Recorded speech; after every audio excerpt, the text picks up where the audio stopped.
Assalamualaikum warahmatullahi wabarakatuh.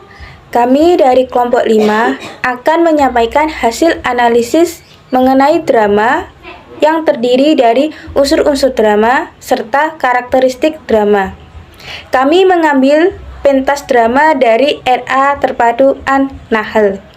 Anggota kelompok 5 terdiri dari yang pertama, Nawang Wulandari dengan NIM akhir 5077, yang kedua, Anita Putri dengan NIM akhir 5047, dan yang ketiga, saya sendiri, Andini Mai Antika dengan NIM akhir 5096, yang keempat, Jenatin Masruro dengan NIM akhir 5081, dan yang terakhir, Vika Takshana Makfirah dengan NIM akhir 5031.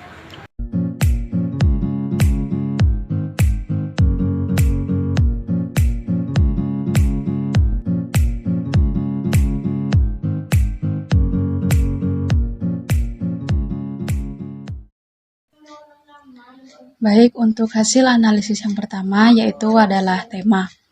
Di sini pengertian tema secara umum merupakan gagasan pokok atau ide yang menjadi dasar pembuatan sebuah drama. Tema yang biasa diangkat dalam drama diantaranya adalah masalah percintaan, kritik sosial, kemiskinan, penindasan, patriotisme, ketuhanan, dan lain sebagainya. Untuk hasil analisis tema yang telah kelompok kami analisis, yaitu bertemakan semangat menuntut ilmu. Untuk hasil analisis yang kedua yaitu adalah alur. Pengertian alur secara umum merupakan rangkaian peristiwa dan konflik yang menggerakkan jalan cerita. Di sini alur drama itu terbagi menjadi 4. Yang pertama, pengenalan cerita. Yang kedua, konflik awal. Yang ketiga, perkembangan konflik. Dan yang terakhir adalah penyelesaian. Lalu untuk hasil analisis alur dalam drama Semangat Menuntut Ilmu ini, di sini drama Semangat Menuntut Ilmu menggunakan alur mundur. Yang kemudian untuk pengenalan ceritanya, dari drama dengan tema Semangat Menuntut Ilmu ini, kita dapat mengenal cerita tentang setiap anak itu harus semangat untuk menuntut ilmu dan belajar. Untuk konflik awal, yaitu konflik cerita yang telah dianalisis, bercerita mengenai seorang anak yang tidak mau diajak untuk belajar mengaji bersama dikarenakan sedang asik bermain layang-layang. Untuk perkembangan konfliknya, dari konflik awal ada anak yang tidak mau diajak belajar mengaji yang terlalu asik untuk bermain layang-layang, kemudian menyebabkan layang-layang anak tersebut tersangkut di pohon karena terkena angin kencang. Untuk penyelesaiannya, anak tersebut bercerita kepada ibunya mengapa layangannya tersangkut di pohon. Lalu ibunya memberikan pemahaman tentang cerita Muhammad Idris yang semangat menuntut ilmu, yang menjadikan Muhammad Idris itu dapat membanggakan kedua orang tuanya. Pengertian tokoh secara umum. Tokoh adalah orang yang berperan di dalam drama. Tokoh ini sendiri dapat dibedakan menurut sifat dan perannya. Yang pertama, berdasarkan sifat ini dibagi menjadi 3. Yang pertama, tokoh protagonis, tokoh antagonis, dan tokoh tritagonis.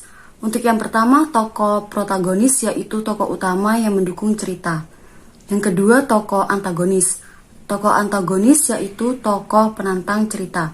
Dan yang ketiga, tokoh tritagonis, yaitu tokoh pembantu baik untuk tokoh protagonis dan antagonis. Yang selanjutnya berdasarkan peran. Berdasarkan peran di sini dibagi menjadi 3. Yang pertama tokoh sentral, tokoh utama, dan tokoh pembantu.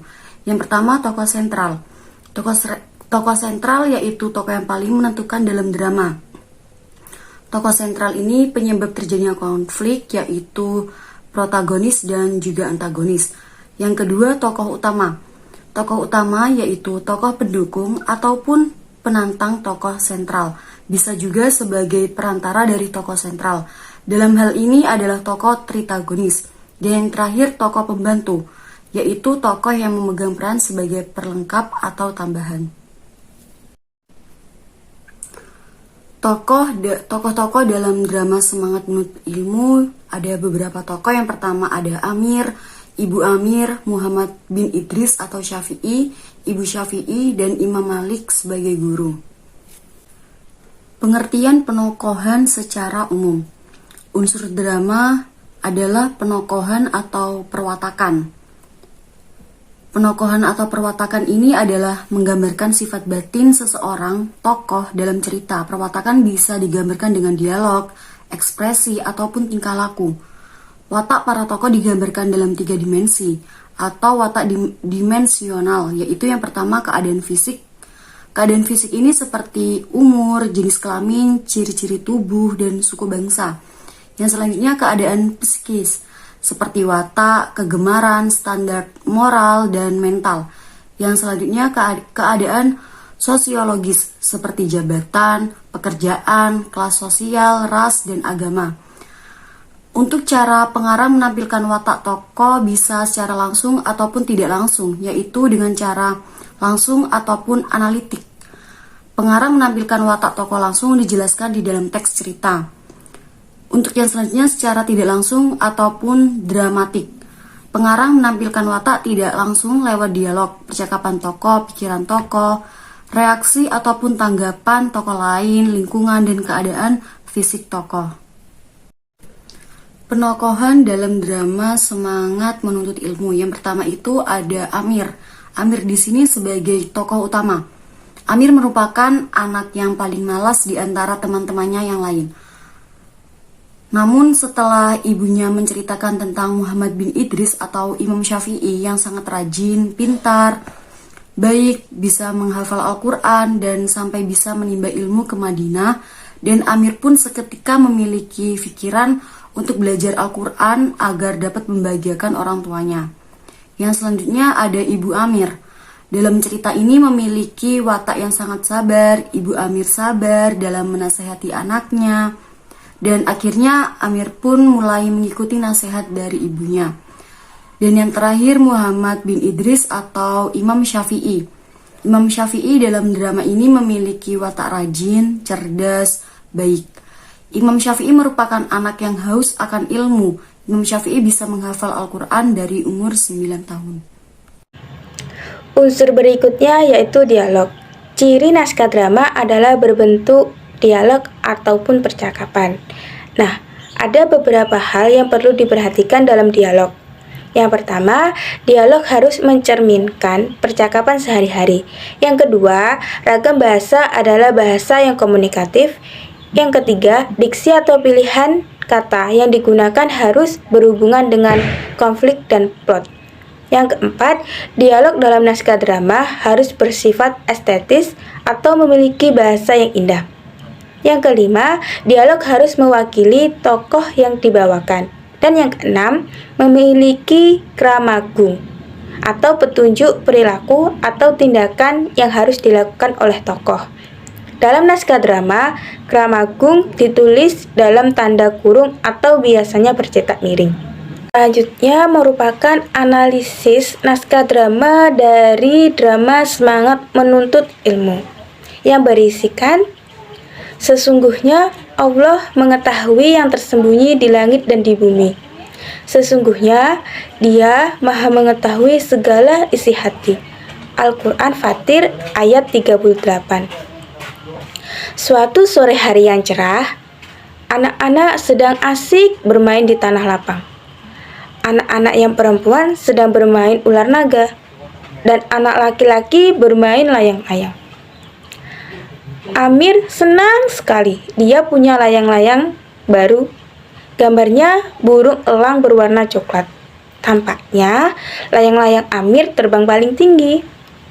Kemudian terdengar suara azan. Wah, sudah asar. Ayo teman-teman, waktunya kita sholat dan mengaji di musola, kata teman perempuan Amir. Ayo, teman-teman Amir menjawab dengan serempak. Ayo Amir, kita lanjutkan main layangan besok, kata teman laki-laki Amir. Nanti layang-layanganku terbang tinggi nih, sayang kalau aku turunkan, kata Amir. Sholat dan mengaji kan lebih penting daripada main layang-layang Amir, kata teman perempuan Amir.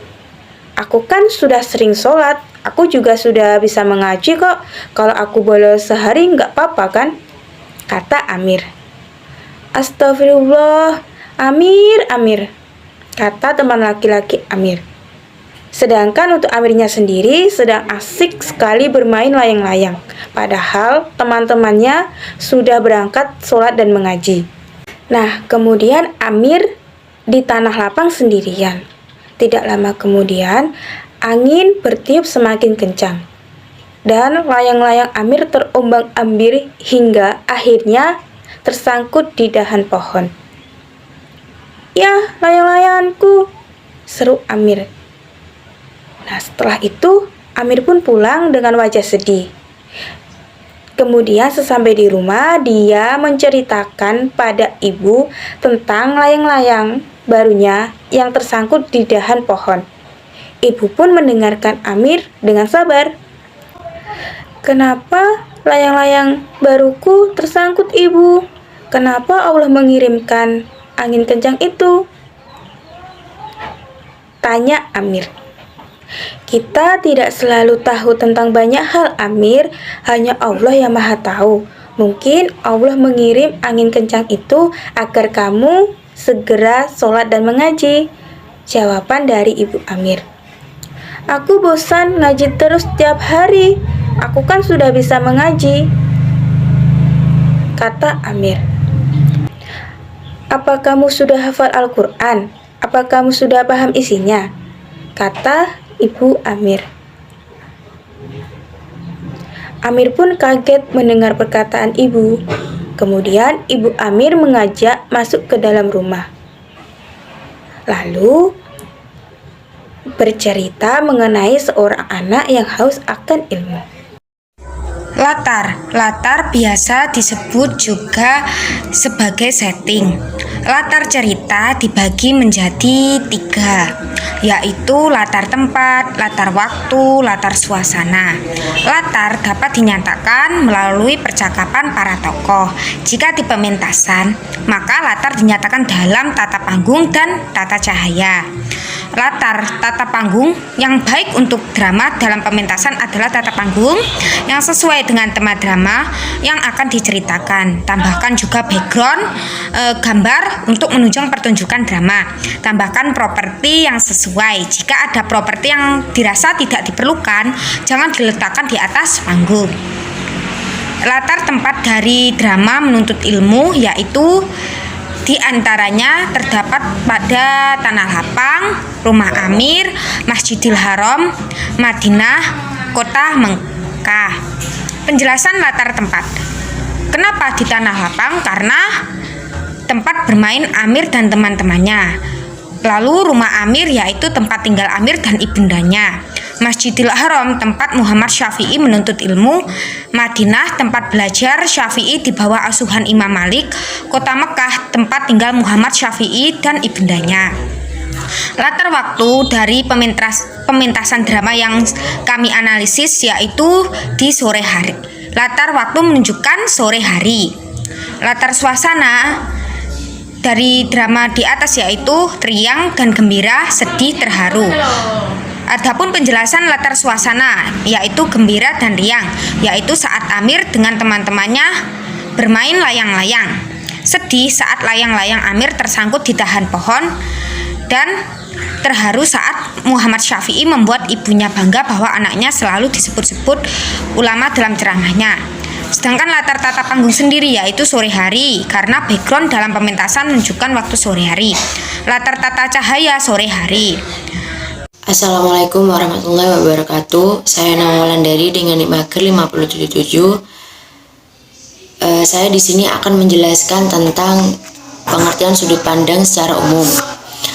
Sudut pandang secara umum merupakan cara pandang yang digunakan pengarang sebagai sarana untuk menyajikan tokoh, latar, tindakan maupun peristiwa. Sudut pandang ini juga bisa diposisikan di mana si pengarang bercerita atau bertindak secara langsung dan atau juga sebagai pengobservasi di luar cerita. Sudut pandang juga terdiri dari sudut pandang orang pertama yaitu aku sebagai tokoh utama dan yang kedua aku sebagai tokoh sampingan. Adapun sudut pandang orang ketiga atau di mana yaitu orang ketiga serba tahu dan orang ketiga terbatas atau pengamat. Adapun sudut pandang dalam drama Semangat Menuntut Ilmu yaitu terdapat dua sudut pandang. Yang pertama yaitu sudut pandang orang kedua dan yang kedua yaitu sudut pandang orang ketiga. Karena di mana masih ada beberapa tokoh yang menjelaskan dongeng atau cerita ke tokoh yang lainnya. Unsur selanjutnya yaitu konflik. Konflik merupakan pertentangan atau permasalahan yang ada dalam sebuah drama. Konflik sendiri dibedakan menjadi dua, yaitu konflik eksternal dan konflik internal. Konflik eksternal berarti konflik antara tokoh dengan sesuatu di luar dirinya. Sedangkan konflik internal merupakan konflik di antara tokoh dengan dirinya sendiri. Berdasarkan hasil analisis drama Semangat Menuntut Ilmu, konflik yang terjadi pada drama tersebut yaitu ketika teman-teman Amir mengajak untuk berangkat sholat dan mengaji di musola, namun Amir menolaknya karena ia lebih mementingkan bermain layang-layang. Kemudian, tiba-tiba ada angin kencang yang membuat layangan Amir tersangkut di dahan pohon yang tinggi. Hal tersebut membuat Amir sedih, sehingga ia pulang ke rumah dan sesampai di rumah, Amir menceritakan kejadian tersebut kepada ibunya. Pengertian amanat secara umum. Amanat adalah pesan yang disampaikan pengarang kepada pembaca atau penonton. Amanat drama selalu berhubungan dengan tema dan ceritanya. Amanat juga menyangkut nilai yang ada di masyarakat dan disampaikan secara implisit. Nilai-nilai itu diantaranya nilai moral, estetika, sosial, dan budaya. Amanat dalam drama Semangat Menuntut Ilmu yaitu hargailah waktu. Jangan lupa sholat dan mengaji jika sudah waktunya. Dan semangatlah dalam belajar menuntut ilmu di jalan Allah Subhanahu wa Ta'ala. Yang selanjutnya yaitu pengertian karakteristik secara umum, yaitu dimana karakteristik drama anak usia dini adalah sangat berbeda dengan drama orang dewasa. Karena anak usia dini juga bisa dilihat dari cara menampilkan ekspresi naskah drama dan tema atau durasi dan kesulitan adegan. Tapi khusus karakteristik drama anak usia dini adalah naskah drama ini dibuat secara baik cerita maupun adegan yang harus diperankan. Ceritanya dekat dengan kehidupan anak, persiapan, yaitu pelaksanaan, serta pementasan dibantu oleh pendidik atau orang tua murid. Nah, adapun karakteristik drama menurut ilmu yang dimana dimainkan yaitu dialog yang dimana percakapan yang melibatkan lebih dari satu tokoh. Dan yang kedua yaitu drama disajikan diperankan oleh manusia. Dan yang ketiga yaitu konflik dimana sebagai unsur pembangun penting dalam cerita yang disajikan. Dan yang keempat yaitu ada drama yang disajikan kurang lebih 10 menit. Dan yang kelima yaitu unsur karakteristik terdapat simbolis yang ada kaitannya dengan naskah. Dan yang keenam yaitu drama yang disajikan banyak memiliki amanah dan pesan untuk anak usia dini tersendiri atau untuk penonton tersendiri. Nah, tadi merupakan pemaparan dari kelompok 5 mengenai analisis pementasan drama dari RA Terpadu An-Nahl yang berjudul Semangat Menuntut Ilmu. Sekian dari kelompok 5. Wassalamualaikum warahmatullahi wabarakatuh.